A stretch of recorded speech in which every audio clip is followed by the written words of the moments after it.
तर आपल्या दौंड तालुक्याचे तरुण तडफदार कार्यक्षम आमदार आदरणीय राहुलदादा कोळी यांना मी विनंती करतो की त्यांनी आपलं मनोगत या ठिकाणी व्यक्त करावं।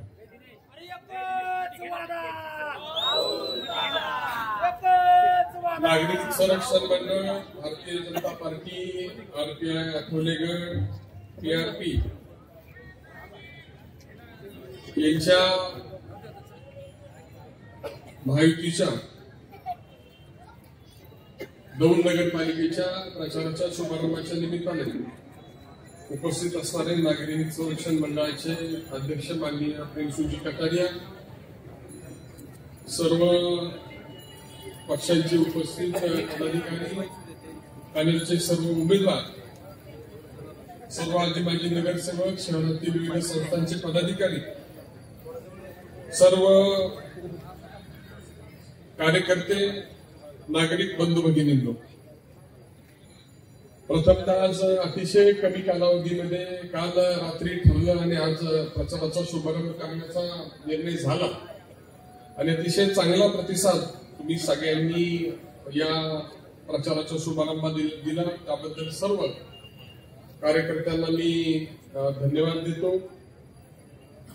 ज्या ज्या उमेदवारांनी अर्ज दाखल केले होते त्यापैकी काहींनी अर्ज भरले नाही आणि पॅनलची जी गरज आहे ती लक्षात घेऊन कदाचित एकपेक्षा जास्त उमेदवार काही जाण्यासाठी पात्र होते आणि त्यावेळी ज्यावेळी निर्णय झाला त्यावेळी काही आपल्या सहकाऱ्यांनी पॅनलची अडचण नको म्हणून अर्ज भरले नाहीत, त्यामुळे त्यांना धन्यवाद। ज्यांनी अर्ज भरले परंतु आज मागे घेतले त्यांनाही धन्यवाद। आणि या सगळ्या प्रक्रियेमध्ये ही प्रक्रिया इथपर्यंत आणण्यासाठी ज्या ज्या आपल्या सहकाऱ्यांनी योगदान दिलं त्यांचा सुद्धा मी आभार मानतो। खरं तर ही निवडणूक ही कशासाठी चाललेली आहे असं जर मला कोणी विचारलं तर सातत्यानं या शहराची जी तुमच्या सगळ्यांच्या मनामध्ये खंत आहे की दौंड शहरामध्ये राहिलेली विकास कामं झाली पाहिजे, ती खंत दूर करण्यासाठी आपण या निवडणुकीला सामोरं जातोय। आणि आमचा खरं तर विचार होता की सर्वसमावेशकता या निवडणुकीमध्ये असावी। नगरपालिकेमध्ये निवडून गेलेल्या आपल्या सगळ्या सहकाऱ्यांना शेवटी केंद्राच्या आणि राज्याच्या सहकार्याची आवश्यकता असते आणि त्यामुळे मी माझ्या विधानसभेच्या निवडणुकीच्या निमित्तानं नेहमी सांगायचो की केंद्रामध्ये आपलं सरकार आलेलं आहे, राज्यामध्ये आपलं सरकार येणार आहे आणि पुणे जिल्ह्याच्या ग्रामीण भागामध्ये मी भारतीय जनता पार्टीचा एकच उमेदवार असल्यामुळे आपण सगळ्यांनी मला निवडून दिलं तर आपल्या पक्षाची जबाबदारी राहील, केंद्राची जबाबदारी राहील आणि शेवटी सत्तेमध्ये असणाऱ्या विधानसभा सदस्यांच्या मागण्यांच्या बाबतीमध्ये दोन्ही सरकार सकारात्मक असतात। त्यामुळे मला जर निवडून दिलं तर राज्यामध्ये आपलं सरकार येण्याची शक्यता आहे आणि दोन्ही सरकारचा फायदा आपल्या या मतदारसंघाला होईल। त्याप्रमाणे घडलं, राज्यामध्ये सरकार आलं, आपण सगळ्यांच्या आशीर्वादानं मी निवडून आलो, शहरानं अतिशय चांगली साथ दिली आणि मी 800 मतांनी जरी मागे असलो तरी त्याच्यामध्ये सुद्धा मला आनंद आहे। आणि 13-14 हजार मतदान मला शहरामधून झालं, त्या माध्यमातून हा विजय मला मिळवता आला। आता निवडणुकीला सामोरं जात असताना मी सातत्यानं माझ्या भूमिका प्रामाणिकपणे पार पाडल्या, पक्षांना आणि नेत्यांनी जो निर्णय घेतला तो प्रामाणिकपणे पार पाडण्याची भूमिका बजावली। ज्यावेळी राष्ट्रीय समाज पक्षाच्या माध्यमातून निवडणूक लढवण्याचा निर्णय झाला ती भूमिका आपण व्यवस्थित सगळ्यांच्या सहकार्याने पार पाडली। लोकसभेची जबाबदारी दिली ती चांगली पार पाडली। भारतीय जनता पार्टीनं 2019 मध्ये आदेश केला की विधानसभेची निवडणूक ही भारतीय जनता पार्टीच्या माध्यमातून लढवावी, ती आपण व्यवस्थितपणे पार पाडली।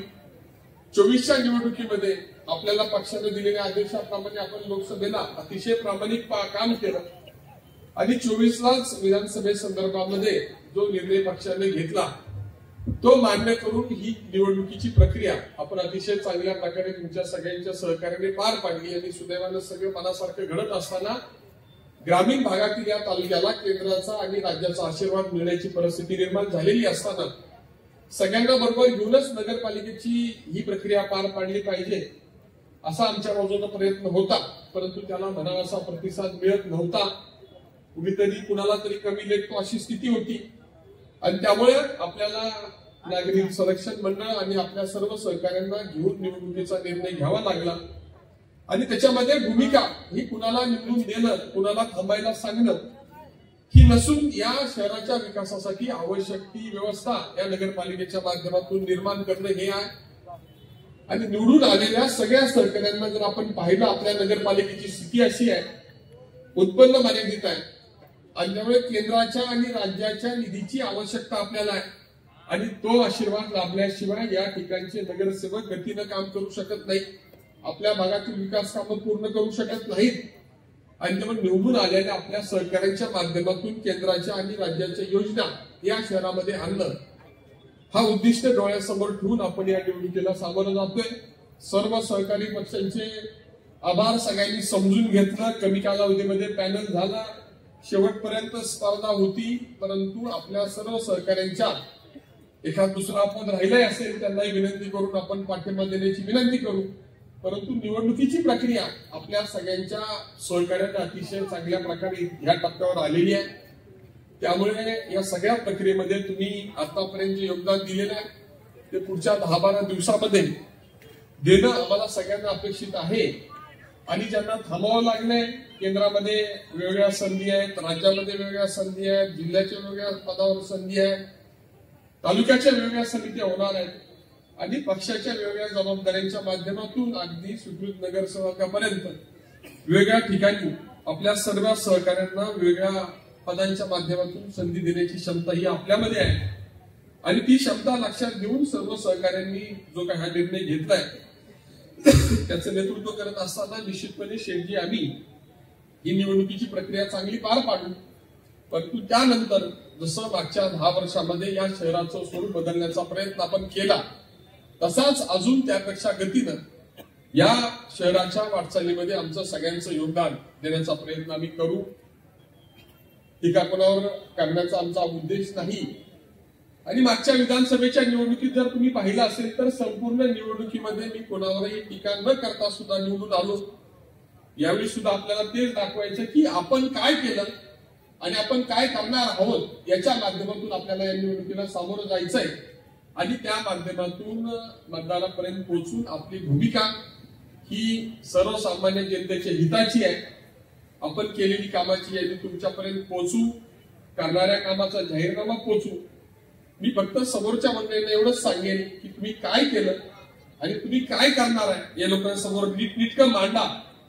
आणि त्या व्यतिरिक्त आपण निवडणुकीच्या निमित्तानं कोणत्या उद्देशानं ही निवडणूक लढवतोय याची भूमिका मांडून वैचारिक पद्धतीने ही निवडणूक पार पडावी अशा प्रकारची आमची सगळ्यांची अपेक्षा आहे. दौंड रेल्वे स्टेशनच्या सुशोभीकरणापासून केडगावच्या सुशोभीकरणापासून या संपूर्ण लाईनचा विकास करत असताना भविष्य काळामध्ये आपण जशा वंदे भारत ट्रेन्स या लांब पल्ल्याच्या झाल्या तशी नवो भारत ट्रेन याच्या ट्रायल बेसिसवर देशभरामध्ये ज्या चाचण्या झालेल्या आहेत त्या माध्यमातून पुणे दौंड ही लोकल सारखी जी काही नमो भारत ही वातानुकूलित रेल्वे सेवा आहे ती सुरू करण्यासंदर्भामध्ये मी रेल्वे मंत्र्यांना भेटलोय आणि ती प्रक्रिया होईपर्यंत मी सातत्याने त्या संदर्भातला पाठपुरावा करणार आहे.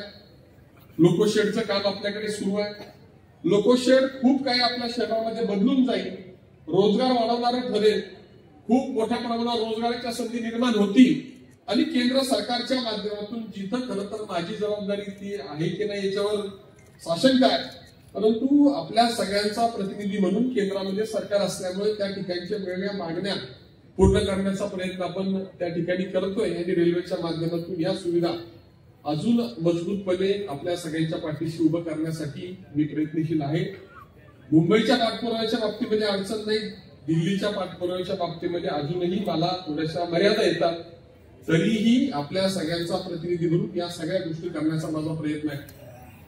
एक खूप दिवस चाललेला विषय जो राज्य शासनाच्या माध्यमातून आपण मार्गी लावला, प्रांतकाळाने सुरुवातीला बारामतीला होतं, नंतर ते पुण्याला गेलं, नंतर ते सासवडला गेलं. हा प्रवास कशामुळे झाला हे कळलं नाही, परंतु मी विधानसभा सदस्य झाल्यानंतर ती मागणी केली आणि दौंडचं प्रांत कार्यालय सुरू करण्याचा आपण त्या ठिकाणी निर्णय घेतला. प्रांत कार्यालय सुरू झालं. आता त्याची इमारतीचं काम आपल्या प्रगतीपथावर आहे.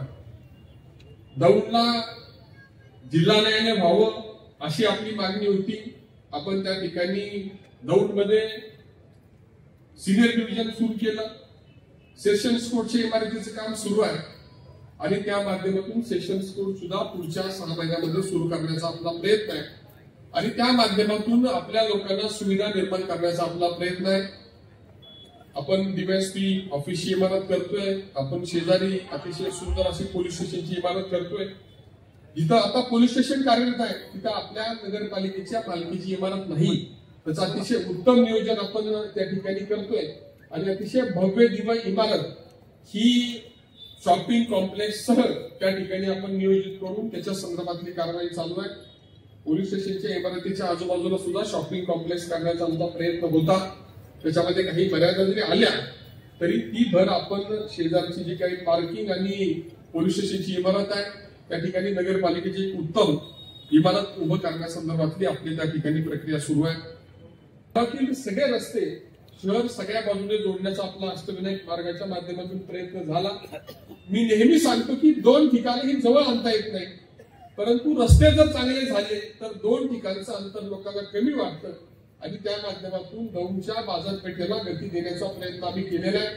दौंड कार पुलाचं काम सुरू आहे.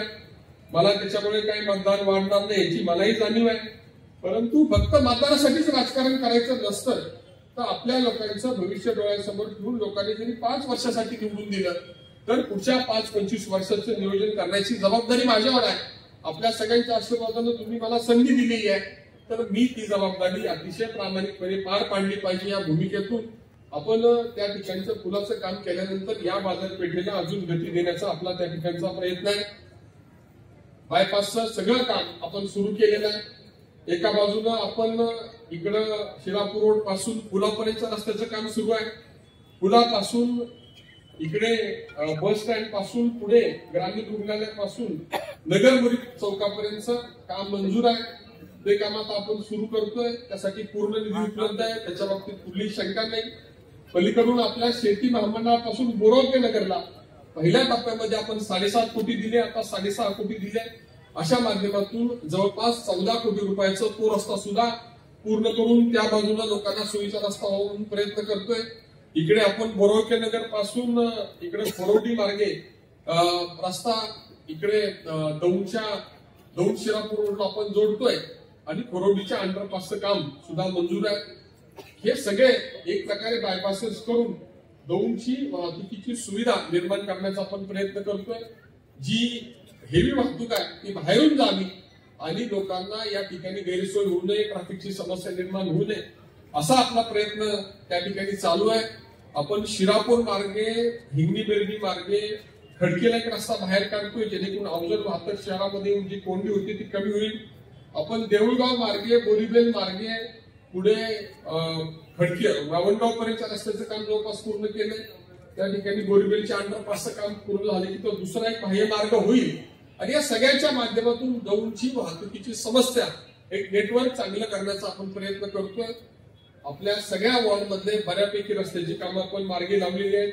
प्रत्येक भागामध्ये चांगल्या प्रकारची कामं चालू आहेत आणि करत असताना कुंकुम बोलीचा सुद्धा विषय मार्गी लावताना भूमिपूजन झाल्यानंतर जो नंतरचा शेवटचा 11 कोटीचा निधी कमी पडला होता तो सगळा 11 कोटीचा निधी पूर्ण करून त्या ठिकाणी ते काम सुद्धा पूर्ण करण्यामध्ये आपल्याला यश मिळालं.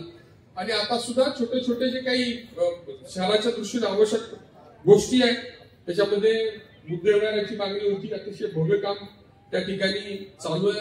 अण्णाभाऊ साठे उद्यानासाठी पहिले 1 कोटी रुपये आले. जागेच्या अडचणीमुळे काही लोकांनी विरोध केला. मी परत 1 कोटी रुपये उपलब्ध करून दिलेले आहेत. त्या ठिकाणचं काम सुद्धा तुम्हाला मनासारखं पूर्ण करू. स्मशानभूमी दफनभूमीसाठी आवश्यक ते सगळे निधी दिलेले आहेत. उर्वरित जे काही काम आहेत मग फिश मार्केट असेल, भाजी मंडई असेल, स्विमिंग पूल आपण त्या ठिकाणी केलेला आहे आणि त्याचबरोबर वेगवेगळ्या ज्या सुविधा देत असताना एक महत्वाची सुविधा आपल्या शहरामध्ये नव्हती. खूप वर्ष आम्ही प्रयत्न करत होतो ते म्हणजे क्रीडा संकुलचं अतिशय चांगलं काम 10 एकरामध्ये आपण करतोय. निधी उपलब्ध झालेला आहे. काम सुरू आहे आणि जवळपास 15 ते 20 कोटी रुपये खर्च करून एक चांगलं क्रीडा संकुल आपल्या सगळ्यांच्या सुविधेसाठी आपण त्या ठिकाणी उपलब्ध करतोय. आणि या सगळ्या सुविधा करत असताना आपण दौंडचे सगळे रस्ते जोडत असताना 2 मागण्यांच्या बाबतीमध्ये मी ठरवलेलं आहे की या बाबतीमध्ये पुढच्या 3 वर्षामध्ये त्या संदर्भातली वर्षभरातली माझी कारवाई चालू आहे. परंतु त्याच्यावर अंतिम निर्णय झाल्याशिवाय तुमच्यापर्यंत मांडणं योग्य नाही. परंतु जी प्रक्रिया आहे ती आपली जी चालू आहे ती तुमच्यासाठीची आहे, ती मांडण्याचा प्रयत्न करतोय. पाणी पुरवठ्याचं पहिल्या टप्प्यामध्ये 13 कोटीचं टेंडर झालं, ते काम आपण प्रगतीपथावर आहे. दुसऱ्या टप्प्यामध्ये 23 कोटीचं काम मंजूर करून त्याचं सुद्धा टेंडर झालेलं आहे. एजन्सी अंतिम झालेली आहे, ते काम आपण आता सुरू करू. आणि त्यानंतर जो तिसरा टप्पा होईल त्याच्यामध्ये जवळपास 150 कोटी रुपये खर्च करून या शहरातल्या कोणत्याही भागामध्ये आपल्याला पिण्याच्या पाण्यासाठी टंचाई निर्माण होऊ नये अशा प्रकारची व्यवस्था त्या माध्यमातून आपण करतोय. आणि त्या माध्यमातून मी खात्री देतो, आणि हा निवडणुकीचा एक महत्वाचा मुद्दा आहे. सगळ्या महिला भगिनींना मी अतिशय चांगल्या संख्येने उपस्थित राहिल्याबद्दल धन्यवाद देत असताना सगळ्या पुरुष मंडळीसह सगळ्या महिला सहकाऱ्यांना, सगळ्या आपल्या शहरातील महिला भगिनींना आश्वस्त करतो की प्रत्येक घरामध्ये पिण्याचं पाणी व्यवस्थित पुढच्या 3 वर्षामध्ये पोहोचवण्याची जबाबदारी माझी राहील. आणि त्यासाठी आपण या निवडणुकीच्या निमित्ताने सामोरे जातो. दुसरं एक चांगलं नियोजन आपण करतोय. या शहराच्या काही भागामध्ये गटरची व्यवस्था वाईट आहे याची मला कल्पना आहे. आता आपले रस्ते चांगले झाले, आपण वेगवेगळ्या व्यवस्था चांगल्या केल्या, आपण पाण्याची व्यवस्था चांगली करण्याचा प्रयत्न करतोय. परंतु गटरचं सुद्धा 1 स्ट्रोक सगळं पूर्ण शहराचं नियोजन करण्यासंदर्भामध्ये मी निर्णय घेतलेला आहे. माननीय मुख्यमंत्र्यांनी त्याच्या संदर्भातले अंदाजपत्रक तयार करण्याचे निर्णय दिलेले आहेत. आणि त्या संदर्भामध्ये संपूर्ण प्रोजेक्ट रिपोर्ट तयार करून या भागातल्या कुठल्याही भागामध्ये गटरची व्यवस्था ही अपुरी राहणार नाही. आणि पडलेले पाणी थेंब पाणी गटरच्या माध्यमातून नदीला जाईल. आणि जी काही सांडपाण्याचं सुद्धा गटर आहे त्याची अतिशय उत्तम व्यवस्था करून आपल्या सगळ्या नागरिकांना या शहरामध्ये त्याच्याही समस्येला तोंड द्यावं लागणार नाही याची काळजी घेण्यासंदर्भातली ही निवडणूक आहे. मी माझ्या आधीच्या वक्त्यांनी उल्लेख केला की हा पॅनलचा निर्णय घेत असताना आम्ही सगळ्यांना विचारात घेऊन निर्णय घेण्याचा प्रयत्न केलेला आहे. सगळ्यांचं समाधान जगात कुणी करू शकत नाही, परंतु आमचा हट्ट न ठेवता लोकांच्या विचारांना, आपल्या सहकार्यांच्या विचारांना तिथली सगळी समीकरणं बसून पॅनल उभं करण्याचा निर्णय घेतलेला आहे. सगळ्यांना विनंती आहे की हा पॅनल हा कोण उमेदवार निवडून देण्यासाठी, नगराध्यक्ष निवडून देण्यासाठी नसून सर्वसामान्य जनतेचे प्रश्न सोडवण्यासाठी आपण ही निवडणूक लढवतोय. त्यामुळे ज्यांना संधी मिळालेली आहे त्यांनी तर निवडणूक लढवण्यासाठी आपला प्रयत्न केलेलेच आहे. परंतु ज्यांना संधी मिळालेली नाही आणि ज्यांनी या पॅनलला पाठिंबा देऊन ही प्रक्रिया राबवण्याचं ठरवलेलं आहे त्या सगळ्यांनी आपणच उमेदवार आहोत अशा पद्धतीनं पुढची 10-12 दिवस 15 दिवस ही सगळी प्रक्रिया पार पाडावी अशा प्रकारची अपेक्षा तुम्हाला नक्की मी आश्वस्त करतो की सगळ्यांना बरोबर घेऊन जाण्याचा प्रयत्न केलेला आहे. तरुणांना बरोबर घेतलंय, वयस्कर मंडळींना बरोबर घेतलंय, महिलांना चांगली संधी देण्याचा प्रयत्न केलेला आहे. सगळ्यांना बरोबर घेऊन जात असताना या शहराच्या विकासासाठी काय आहे त्याचा जाहीरनामा तुमच्या समोर मी पुढच्या आठवड्यामध्ये विशेषतः 26 तारखेनंतर मांडेल. आणि कुणी जो काही जाहीरनामा आपल्या समोर येईल त्याची तुलना करा.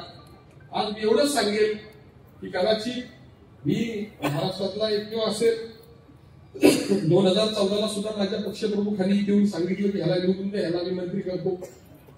19ला सुद्धा माननीय मुख्यमंत्री महोदयांनी घोषणा केली याला निवडून द्या, ह्याला मंत्री करतो. 24ला सुद्धा माननीय मुख्यमंत्री महोदयांनी घोषणा केली की याला निवडून द्या, याला मंत्री करतो. घोषणा नक्की झाली, मी मंत्री झालो नाही हे खरं आहे. परंतु तरी सुद्धा कुठलीही नाराजी न व्यक्त करता ही सगळी प्रक्रिया राबवताना मोठमोठे निर्णय होत असताना सगळेच निर्णय आपल्या मनासारखे होत नसतात. म्हणून ज्या दिवशी घडलं त्याच्या दुसऱ्या दिवशी मी कामाला लागलो. आणि कुठलीही नाराजी न व्यक्त करता काही मोठं उद्दिष्ट असेल तर त्याला अडचणीला सामोरं जात आपल्याला ते पार करत जावं लागतं. त्या विचारांना आपण या सगळ्या प्रक्रिया पार पाडल्या. मला वाटते अशा प्रकारची मंत्रीपद हुकण्याची कुणाचीही वेळ या सभागृहात समोर आलेली नाही. थोडंफार काही घडलं असेल तरी राजकारणामध्ये परत संधी असतात. परंतु सर्वसामान्यांच्या जनतेच्या पाठीशी केंद्र आणि राज्य सरकार उभं करण्याची जबाबदारी माझी आहे. मला कदाचित मंत्रिपद दिलं नाही म्हणून सगळे मंत्री थोडंसं कामाच्या स्वरूपानं मला जास्तीचा वाटा देण्याचा प्रयत्न करतात. शेवटी सगळी प्रक्रिया चालवत असताना माझे मंत्रिपद महत्वाचं नसून तुमच्यासाठी जी कामं महत्वाची आहेत या विचाराने मी सातत्यानं काम करतोय. आणि या सगळ्या प्रक्रिया पार पाडून ही बाजारपेठ जी चालते ती शेतकऱ्यावर चालते आणि शेतकऱ्याचं अर्थकारण मजबूत करण्यासाठी खडकवासला धरणापासून तर नदीपर्यंतचे आणि जिरायत भागातून जाणारे शिरसाईपासून तर कॅनॉलपर्यंतचे सगळे निर्णय करून या भागातील शेतकऱ्याचं अर्थकारण मजबूत करण्याचा आपण प्रयत्न करतोय. आणि त्या माध्यमातून या भागाचं बाजारपेठ सुद्धा भक्कम होईल. शेतकऱ्याच्या हातात पैसा आल्याशिवाय शहर मजबूत होत नाही, शहरातले व्यवसाय चालत नाही. खरं आहे तर ग्रामीण भागाचं सुद्धा अतिशय उत्तम रस्त्यापासून पाण्यापासून सगळं नेटवर्क चांगलं करण्याचा प्रयत्न करतोय. तुमची जबाबदारी तुम्ही नीटनेटकी 2 तारखेपर्यंत पार पाडा. पुढची जबाबदारी 5 वर्ष या सगळ्या आपल्या सहकार्यांना बरोबर घेऊन या शहराचं स्वरूप जे 10 वर्षापूर्वी होतं त्याची जर तुलना केली, आज 10 वर्षापूर्वी शहरातून चालल्यानंतर नक्कीच पाहायला चिखल लागायचा. आज 80% भागामध्ये रस्ते चांगले करून स्वच्छ दौड करण्याचा आपला प्रयत्न आहे. बॅकलॉग मोठा आहे हे मला मान्य आहे, आपली कुणाशी तुलना करणं मला मान्य नसतं. परंतु आपल्याला जे आवश्यक आहे ते आपलं करणं, ते आपलं मिळणं हा आपला अधिकार आहे. आणि त्या अधिकार प्राप्तीसाठी आपल्या सर्व सहकार्यांना बरोबर घेऊन निश्चितपणे पुढे जाण्याचा माझा प्रयत्न राहील. आणि दौंड विधानसभा मतदारसंघ असा आहे की पुणे जिल्ह्यातील ग्रामीण भागामध्ये भारतीय जनता पार्टीच्या केंद्र आणि राज्य सरकारला काही द्यायचं असेल तर पहिलं प्राधान्य हे दौंडला राहील. ही राजकीय स्थिती आहे आणि त्याचा फायदा दौंडकरांना करून देण्यासाठी ही निवडणूक आहे. माझ्या सर्व सहकार्यांनी पुढचे 12 दिवस द्या, पुढचे 5 वर्ष मी तुमच्या सेवेमध्ये असेल, सगळ्यांना बरोबर घेऊन काम करेल आणि या शहराच्या विकासासाठी जे जे जाहीरनामा देईल तो पूर्ण करून दाखवेल याची मी खात्री देतो. विधानसभेचे यापूर्वी दिलेले दोन्ही जाहीरनामे काढून पहा. 100% जाहीरनामे मी पूर्ण केलेले आहेत. जाहीरनाम्यात नसणारी बरीचशी कामं प्रत्यक्षामध्ये आलेली आहेत आणि त्यामुळे तुम्हाला दिले अभिवचन शेठजी आम्ही सगळेजण पूर्ण करण्यासाठी कटिबद्ध राहू. मागच्या 25 वर्षामध्ये या शहरामध्ये काही करायचं असेल तर त्या संदर्भामध्ये शेठजी आम्ही सगळेजण बसतो आणि त्या संदर्भातले व्यवस्थित नियोजन करतो.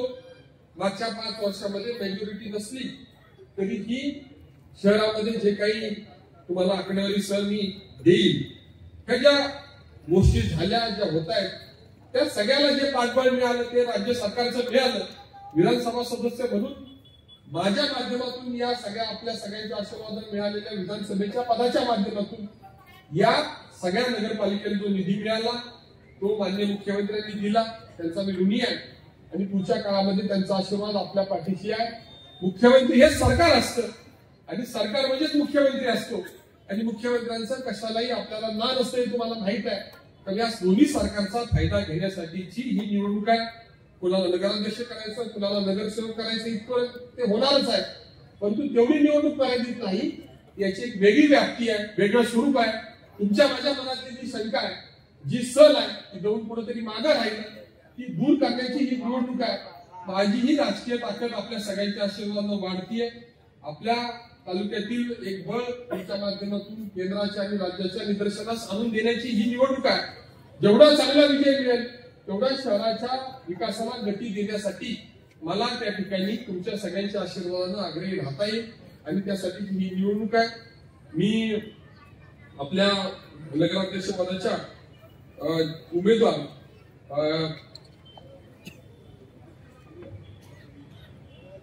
मोनाली प्रमोदवीर यांचं मी विशेष आभार मानेल. मलाही शंका होती, त्यांचं पहिलंच भाषण आहे, परंतु अतिशय मोजक्या शब्दामध्ये त्यांची भूमिका त्यांनी मांडली. काय करायचे, कशासाठी आपण उभे आहोत आणि आम्ही काय करणार आहोत, आमची दिशा काय, त्यांनी प्रातिनिधिक स्वरूपात उमेदवारांच्या वतीने आपल्याला सांगितलेलं आहे. पहिलं भाषण असताना सुद्धा एका सर्वसामान्य कुटुंबातील भगिनी या ठिकाणी उभं राहून काही हजार लोकांसमोर अतिशय ताकदीने आपला विषय अतिशय सोप्या शब्दामध्ये, कमी शब्दामध्ये मांडतीये. ही भूमिका निवडून येणाऱ्या सगळ्या आपल्या सहकार्यांची निश्चितपणे राहणार आहे. त्यांना सगळ्यांनी आपण आशीर्वाद द्यावे असं अशा प्रकारची विनंती करण्यासाठी मी उभा आहे. मार्केट कमिटीच्या निवडणुकीच्या निमित्तानं मी सांगायचो, मी मतदारही नाहीये, त्या निवडणुकीत मी उमेदवारही नाहीये, परंतु ज्या मार्केट कमिटीची निवडणूक ऐतिहासिक विजय मिळून की आम्ही सगळेजण आपल्या सगळ्यांच्या आशीर्वादाने विजय झालो. आज मार्केट कमिटीची उलाढाल इतक्या मोठ्या प्रमाणावर वाढलेली आहे की जिल्ह्यातल्या मार्केट कमिटीमध्ये 2 मार्केट कमिटीची फिजिबिलिटीच होत नव्हती. मी आज तुम्हाला इथे शब्द देतो की पहिल्या जिल्ह्यातल्या 3 मार्केट कमिटीपैकी 1 मार्केट कमिटी ही दौंड तालुक्याची असेल अशा प्रकारचं कामकाज आम्ही त्या ठिकाणी करतोय. आणि दौंड नगरपालिकेसंदर्भात सुद्धा तुम्ही चांगल्या मताधिकारी या सगळ्या आमच्या सरकारने आशीर्वाद द्या. ना मी उमेदवार आहे ना मतदार आहे, परंतु तुमच्या सगळ्यांचा सेवक म्हणून यांच्याबरोबर राहू या शहराचा कायापालट करण्यासाठी आम्ही कटिबद्ध राहू. आणि त्यासाठी तुम्ही सगळ्यांनी या उमेदवारांना आशीर्वाद द्यावे अशा प्रकारचं नम्र आवाहन करतो आणि माझे 2 शब्द संपर्क जय हिंद, जय महाराष्ट्र.